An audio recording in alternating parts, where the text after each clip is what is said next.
Hey everyone, today I'll show you how to file your Canadian tax TurboTax.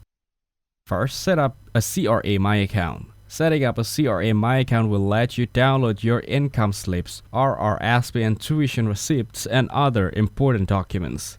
Make sure to set it up early to give enough time for all slips and receipts to show up.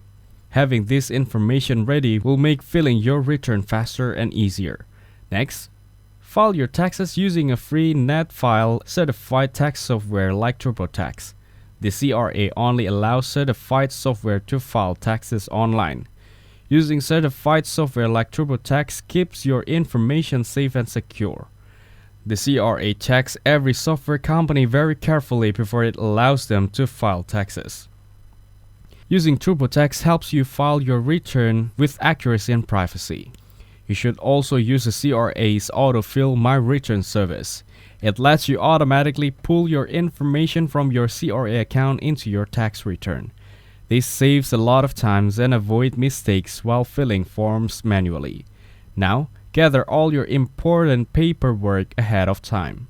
Being organized will make filling your taxes a lot easier. Keep all your documents, slips, and receipts in one place before you start. This will help you know how simple or complicated your return is. Every deduction and claim is important, so you don't want to miss anything. Finally, file your tax return on time. The deadline to file your taxes with the CRA is April 30, 2025. Make sure you send it before the deadline to avoid any penalties. Thanks for watching. Hope you find it useful. Don't forget to like and subscribe.